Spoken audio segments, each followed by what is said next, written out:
Women, when connected, gain more strength, and when disconnected, we will stay behind. This is a statement made by Kapila Bimbanka.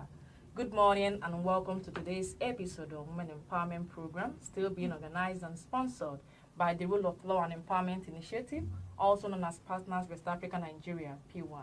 My name is Nkem Okereke, your host for the show, with my co-host Ijoma Igwe. Women's empowerment and ICTs have been the subject of global goals, discussions and debates for many decades now. Global discussions such as the 1995 World Conference on Women, Beijing Declaration and Platform for Action deliberated and advocated for the inclusion of women in the information society in order to fully achieve women's empowerment in connection with ICT. In 2013, 200 million more men had access to the internet than women. Women use ICTs much less frequently and intensely than men. In 2016, the International Telecommunications Union, ITU, stated that the percentage of women gaining access to ICT is actually decreasing, with women utilizing ICTs 11% less than men in 2013 and 12% less than men in 2016. The most recent being in 2018, report indicated that the overall proportion of internet usage for women was 12% again lower than men. This has prompted the topic, Women in Technology. We'll go on a short break and then come back with our guest for this topic. Please stay tuned.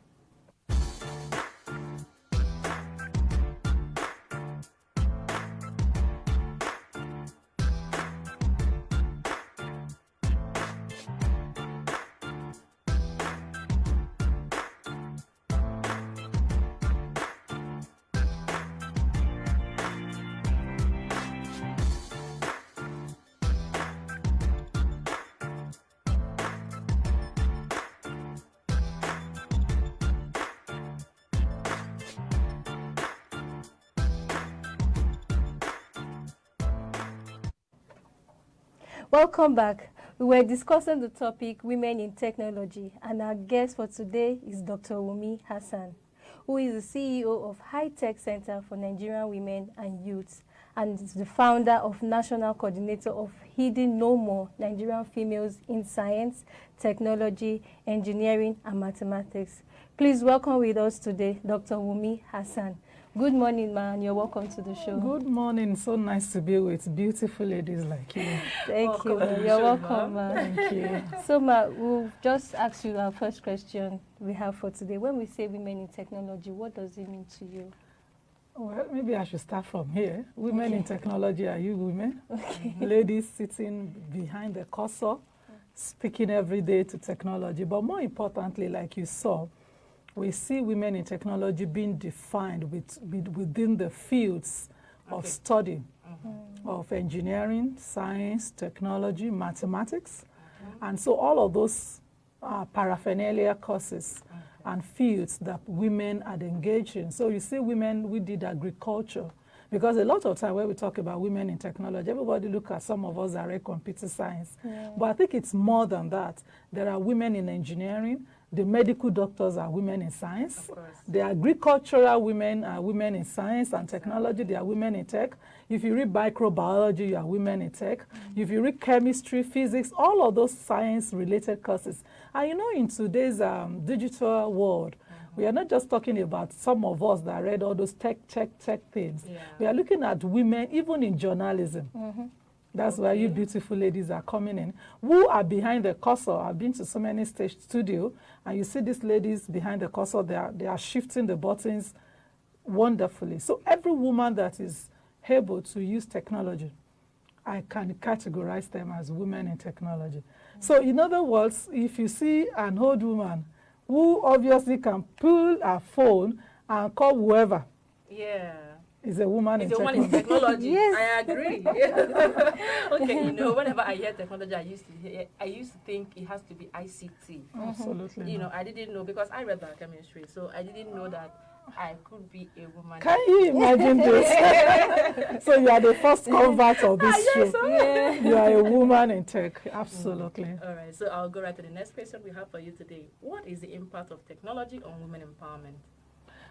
Impact of technology on women empowerment. Let's start from the end. Okay. Women empowerment. Okay. You know, just like we are discussing, and you are just realizing today that you're a woman in tech, that's an empowerment. Yeah. Okay. Interestingly, so when you are able to gain information that empowers you, people understand things about, we talk about data today. Nigerians can say data is just their broadband. But just what we are doing now is data. Yeah. As I'm speaking, as you are asking, somebody can process whatever I'm saying, which is their data, to become a completely different information. The statements you started with, connected, women are this, I was just teasing you that, does it mean connected means they are connected, they are tech? Connection could be we met somewhere, it's a social space, we got connected. But again, that's data. That word alone is a data. I can process it into different information. What it means to you, it doesn't mean what it means to her, it doesn't mean what it means to me. So what I want to say is that in terms of empowerment, I say to women, even if you are selling akara, the moment you can begin to raise your akara to the space where anybody in the country, anybody wherever you're staying, can go on Instagram and buy akara for you. You're a woman in tech. You are even doing better than some of us who read it in school, who never used it. So we see that when we're talking about empowerment, I would want to see it like women that have the opportunities of using whatever device, which is technology device now, to do something meaningful. All right. They are the women that are empowered using technology. In other words, biochemists, physicists, chemists, a medical doctor who never saw their space, themselves within the tech space, they are people we need to empower. Yes, actually. In other words, we need to educate them. We need to give them the literacy. We need to help them to see their place in that technology space. We need to let them know that it is not just, like you said, IT people that are technology people. We see today that technology has gone so diverse. As a matter of fact, recently somebody was speaking somewhere, said, what did you people in technology that you say you read computer science? No. Go to UTC, go to Otigba Market, and of course, when you go there, you will see tech people. And the question is that did they go to university? No, many times no. Did they learn it? Yes. Recently I was running a program in my organization, and then the guy that taught the animation, I just jokingly said, I'm sure in your computer science class, he laughed, he said, Mommy, I read biology. You can imagine. And then he just got interested in animation, graphics, and it's there. And he's doing greatly well. In fact, I had to sit in the class to learn newer things. So again, it isn't just about the man or the woman that is PhD, like some of us, or professor. It is about those who use technology to make a difference in their lives. It could be to gain economic empowerment. It could be to be self-sustained. It could be to be able to do much more. Even politics. You know, when you are there in the social space and people can connect with you as a politician, then you're a woman in technology. Okay, thank you very much for that connection, for letting us understand what empowerment is with regards to technology. So I'm going to ask another question about not having access to technology. What are the disadvantages in relation to women empowerment? It's getting interesting now. Because when you talk about not having a connection to technology, if we don't have power, you may have the most sophisticated devices. And mark my words, I'm trying to be a bit tech to talk about devices. In other words, you have the laptop, you have the phones, you have everything, tablet, but there is no electricity. Number one. And that's a general problem. And then sometimes you have it all. You have power, there is electricity. You even have data, but you are in a network low environment, no access. I'm sure many of us have experienced that. So again, for women, you cannot imagine if it's that general for everybody, and then you are not a woman, you are married, you have children, you need to do something, power, no power. Next second, there's power. You want to connect, the network is haphazard. you almost think about your soup and your children and say, let me leave that. But for a man, maybe the man is dogged. He said, no, I must finish this. In fact, as a matter of fact, the little change in his pocket, he can buy some extra modems, routers, and all of those. But for a woman, if he doesn't have the means, that's the end of the discussion. So again, that's the challenge that we see for the females in the tech space. A few of us could be that pushy to say, I need to do this, and I must put all my money, not just to buy makeup, to buy wigs. I must put it to buy the technologies that I need to push my job, to make sure my business is there, to make sure customers are following, to make sure that my profession, I'm at the top of it. But so many other women, that's why the statistics you read, that's at 2018, 12%. You can see that it's even going down if you're not careful. So it's decreasing. So that shows that the passion is no longer there. That's why in the recent time, some of the things we do, for instance, like NGOs, like development partners, it's not just, I won't come and talk to women and say, come and learn computer. The way we used to do 10, 15 years ago. By the way, my NGO, 18 years running in the space, bringing digital knowledge to women and girls and young people. We have realized that the attraction now is not saying, come and learn coding or programming. No, is that what business do you like, or what business will you like to do? You like to be a makeup artist, you like to do hair, you like to do fashion, you like to do that. So come in and then learn it in 1 or 2 weeks. Then we take you to the IT space. Advertise your business, go online marketing, let it be an attraction. By the time you see people rushing at what you are, advertising, then you are more interested. And surprisingly, about 2 or 3 years when we started our initiative, what we call She Will Connect. She Will Connect, I told you, Connect can mean so many things. So the She Will Connect was to encourage women who are 18 years and above, marriageable age, be interested in IT, understand that technology is not for those only that go to school. And we went on the streets, people that do it, anything at all, or you are interested in just any business, shoemaking, bag, all the things that women like, fashion. And before you know it, for a 1-month program, we made them to learn in 2 weeks, and then the following week, they learn so much, they have done their beads, their jewelry, everything, and then we now learn how to be digital literate. So that from there you can pass it. You are just in your house, nobody knows what you have just known.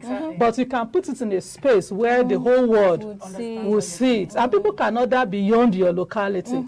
And that became very interesting. So while we thought we are targeting 2,000 women, we eventually had more than 4,000 women trained because it's getting more exciting. And over 6 months, when we went on evaluation, we saw that some of them had actually got so interested that they went to university to study computer science.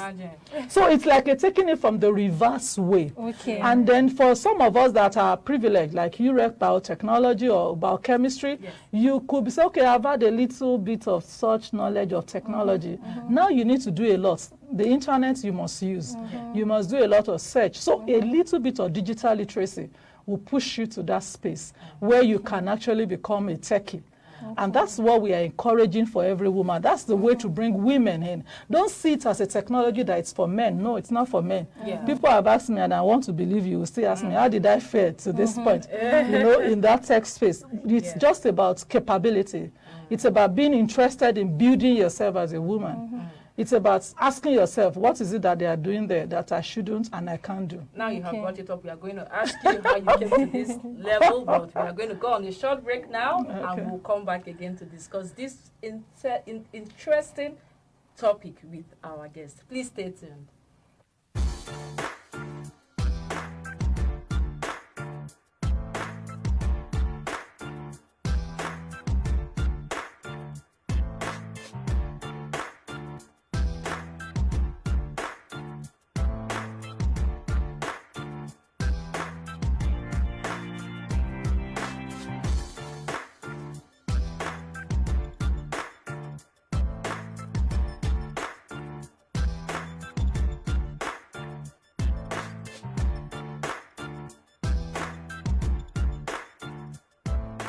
Welcome back to the show. I hope you're enjoying this show as we are here. Before we went on the break, you were explaining to us how technology have actually contributed in empowering women. We'd just like you to give us more instances on how technology have actually contributed in empowering women? I know you gave example with showcasing their products online, being educated on the digital space, and also want you to give us more. Yeah, I think that's very interesting, because in today's economy, we realize that a lot of people are even finding it so hard to go to school. Yeah. Many women are married and their husband says, sit at home, be my housewife. Once I can give you all that I need, that's fine. And the statistics, I'm sure maybe very soon you should research into that. And let us know how many women are actually feeling good. There was a study we did about 2008, 2010, and we're looking at the postgraduate occupation of women that are females in STEM. You know, that was they read science, they read technology, they read engineering, and they read mathematics. And then the question is, we saw that across different sectors, from universities to private sector to different organizations across the country, we are seeing less than 30% of such women working in the field they have practiced. You just read biochemistry. Maybe I should ask you first, what are you doing here? But that's the beginning of it, really. So we see that many people have a lot of reasons why they are no longer in the tech space. That they, you know, it's like these days you see girls telling you, yes, I want to read computer science, I want to be a aeronautic engineer. What if you graduate and you cannot work in that space? In fact, recently there was a discussion and the man was saying he had encouraged the girl, the daughter, not to go into any computer science. Just do something small, business admin. I said, I mean, he's an elite, he's not an illiterate. So, but the question is, so what happens, doctor, when they are done? It's not everybody that can get to your level. Exactly. You know, so, but the push I ask for women is that even when you are given not the benefits of going further. The technology in space now has given you an opportunity to study by yourself at home. By the way, I tell people, and I will still say it to you, to encourage somebody there. Many women think it is when they have an office, when they have a shop, when they have that. Your computer and your devices, your mobile phone is a computer in your hand. The technology has become so much converged that these things have become smaller. In fact, some people have their computers in a pen now. Bracelets are now computers. So all of these are to tell you that wherever you are, you can make things happen. You can study. You can have masters. You can have PhD. You can do it at the comfort of your house. And that means educationally, computer can empower you, because if you are serious, you can plan your day. 2-3 hours I'm dedicating to learning this, and you are learning online. Though I always tell people that if you are doing the core of the IT, learning online may not be so, but you should look for 1 or 2 weeks that your husband or somebody can give you an opportunity to say, go physically and practicalize what you have learned. Very important. And then apart from education, you can actually do your different chores. You can do almost everything. You know, I tell people, I said, I was in Lagos for a meeting and I needed to buy some stuff, and I just went online. So shop anywhere around Ikeja here. And I saw almost 10-20 shops, and the first person that was immediately chatting with me, under 5-10 minutes, the lady was with me in the hotel. I didn't have to go anywhere. I picked the thing, picked what I wanted, and I flew back to Abuja. So you can do practically everything. So you just need to give yourself the first opportunity of being digital literate. Being digital literate is like learning how to read English and English.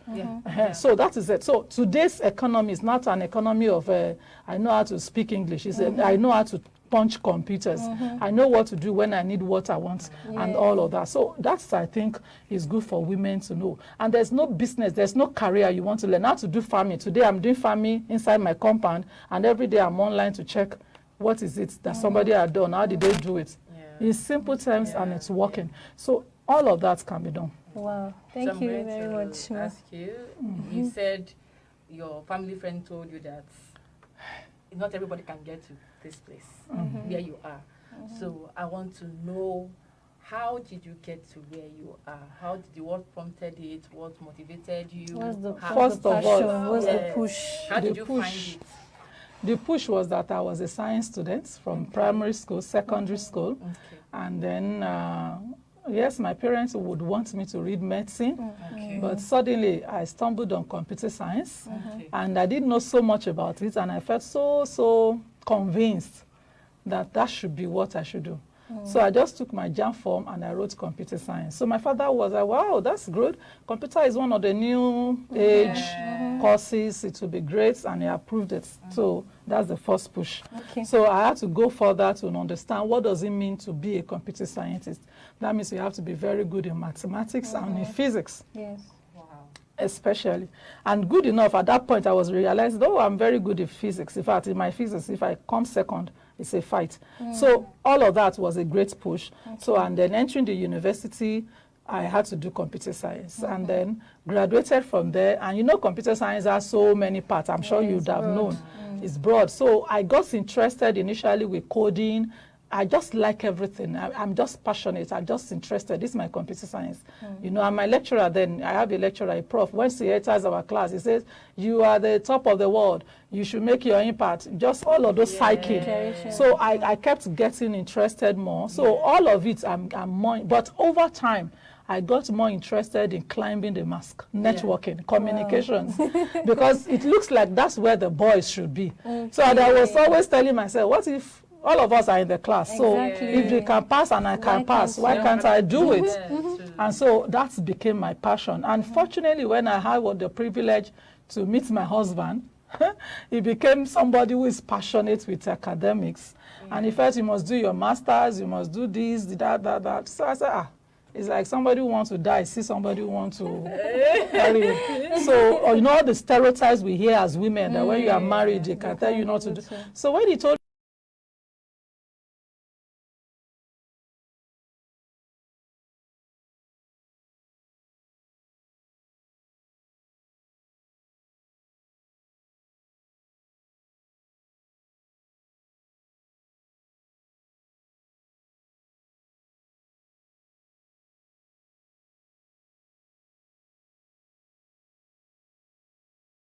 I just entered straight to my PhD.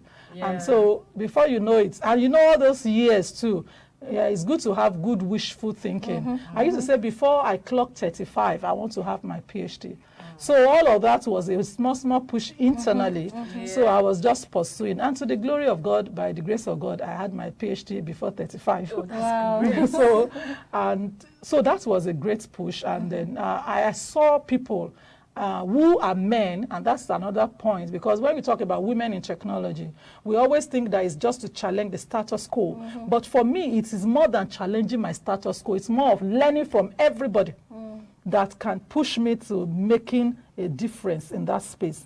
So I saw women, a lot of men, when I was in my internships, industrial trainings, who were just ready to say, you're a girl, go out of this server room. And I'll say, but that's why I came. You know, the way girls talk, that's why I came. They said, no, you guys just go out. And then I'll go back and say, excuse me, sir, please, sir, can you teach me? And that's one of the things I told the girls during a meeting last week. Girls, learn to partner with these men and make them your friends.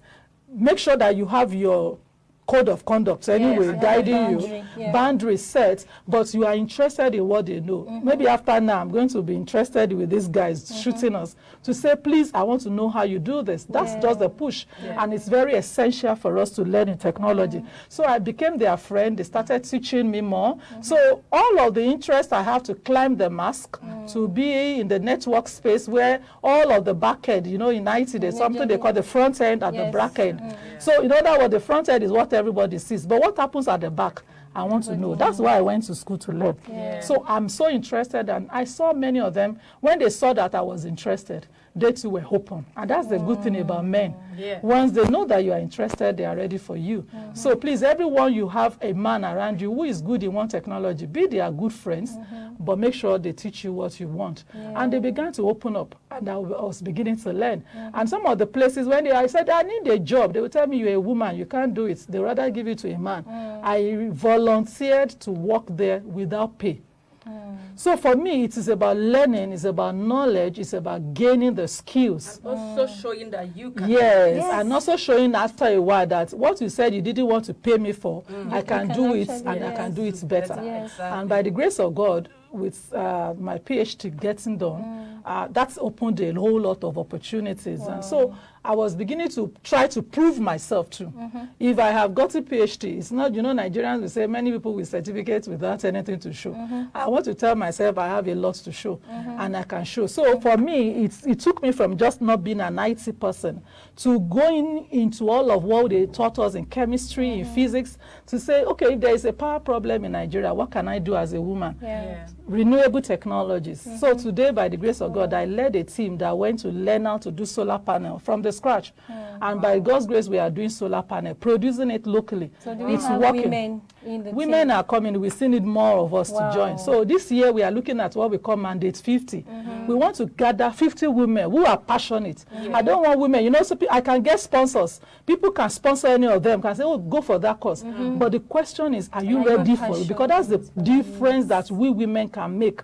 If you are not ready, passionate about technology, you can teach you finish the course and walk away and continue your makeup. Seriously. So we need that. So we are doing a Mandate 50 to gather either 50 women or 50 men or 50 boys, even retirees, because these are technologies that Nigerians need to know. Power is our challenge, so we need to learn more. We went further from there. When we saw that success story, I was happy. But I'm always pushed. We went and said, this environment that is dirty, we clean. What can we do? Waste to wealth. It's been a word everywhere. We say it. What can we do? Somebody told me about biogas digesters. And I said, what is it about? I read about it again. I remember some things we did in chemistry. So right now, I have a biogas digester that we learned to build. We built it, and it can carry any dung, any waste, animal, your domestic waste, and convert it to cooking gas, methane. Wow. We should be a partner because we read about chemistry. So again, these are the things that should propel us. So, I always tell people that as a scientist, as a woman in tech, you are told to be observant. Yes. We are taught to be solution givers. So we must learn to be those solution givers wherever we find ourselves. So no matter what happens, we will see that some of these things are very, very important. They are working out for us. We just need to be ready. We just need to push. We just need to be ensuring that we are getting it and we can get it done, and it will be done for us. So I want to encourage all of us that, and any woman there, whatever you can think about, please look for what is the solution that can solve it, because that solution that will solve it is very key. It's very paramount, and it will help you to be happy that you have learnt it, you can do it, and you are doing it, and that's very, very essential for us. Wow, really, that's really, a lot of enlightenment and a lot. Lecture on technology. Yes, we'll go on a short break now, and when we're back, we'll continue our discussion. Thank you for listening, and stay tuned. We are coming back. Thank you.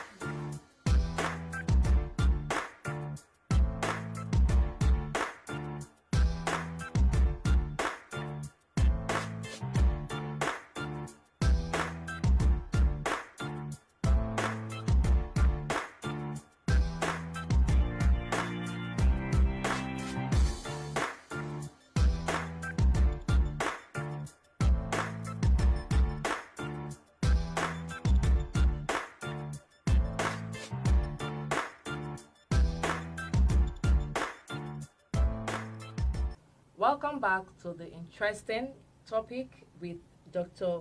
Wunmi Hassan on women in technology. So we'll go right to another question we have for you today, ma'am. Do you think connecting women to technology has a way of improving their results in a social and economic empowerment? Absolutely, in very incredible ways. You see, when a woman is already connected, you are online, you know that you need to keep a good presence online. Yes. You can't be Wunmi Hassan that everybody is following, for instance, and then all of a sudden on the streets one day I begin to fight. And somebody said, what's your name? I said, Wunmi Hassan. I said, you don't know the same person I'm following. All of that. So it keeps you Yeah, I you know, understand. at a level that you have to be up to task. You have to make sure that your information through is true. You know, we talk about hate speech and the rest of that, all of those dirty speech. You don't want to do that.